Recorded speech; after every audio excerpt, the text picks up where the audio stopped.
None of us moved. None of us breathed. Slender stood outside beneath the old tree, his pale mask glowing faintly in the moonlight. The tentacles behind him twitched and curled, brushing against the air like black smoke. Emily clutched my arm so tight her nails dug into my skin. Jason backed away from the window, muttering, "No, no, no, no!"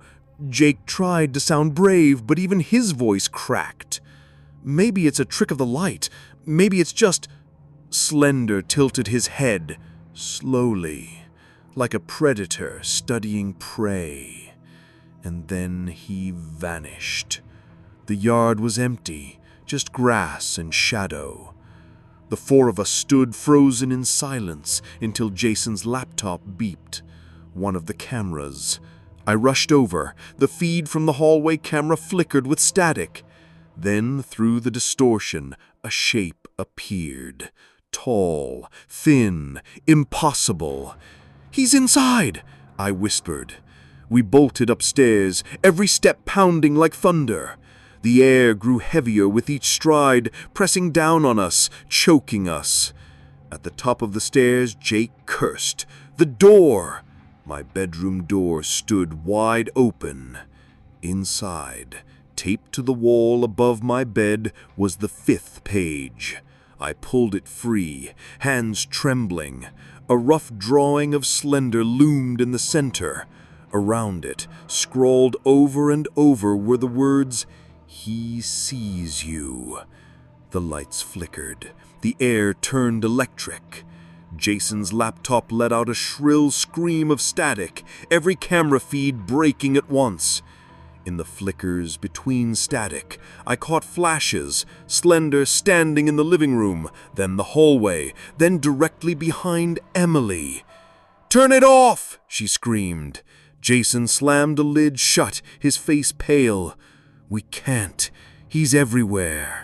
We huddled together in the room, every creak of the floorboards making us jump. The air smelled of damp earth, as if the forest itself had followed him inside. Hours passed like minutes. None of us dared to sleep. Every so often the walls groaned, shadows shifted. Once I swore I felt something brush against my neck. By dawn, we were broken, shaking, exhausted, but still alive. That day, we searched again. Not just the house, but the yard. The woods at the edge of the property loomed like blackened spires, daring us to step inside. Emily refused. Jason argued. Jake insisted we had no choice. I took the first step into the woods.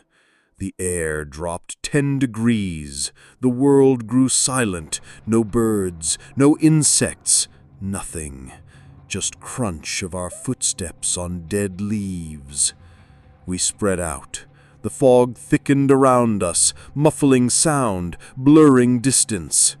I felt like we were walking in circles. But then, there it was. A page. Nailed to a tree with rusted metal, the 6th. I yanked it free. The message was short, written in jagged black ink. "Help me." The forest groaned. The trees seemed to shudder. And then Jason screamed. We spun around. He was gone. "Jason!" Emily shrieked. Jake ran forward, but the fog swallowed him instantly. I grabbed Emily's hand before she could follow. Somewhere in the fog, Jason's voice called out, "Help! Over here!" We stumbled blindly toward the sound. Branches whipped at my face. My lungs burned. The voice grew louder, desperate. And then silence. We stopped, frozen. The fog parted just enough for us to see. Jason stood beneath a tree. But not like a man stands. His body hung, limp, head tilted unnaturally, arms dangling. His feet didn't touch the ground. The tree branches coiled around him like ropes. Emily screamed. Jake staggered back, swearing violently. And then we saw it. At the base of the tree, pinned to the bark, was the 7th page. This one was smeared with dark stains, the words barely legible, but I could make them out. He sees you.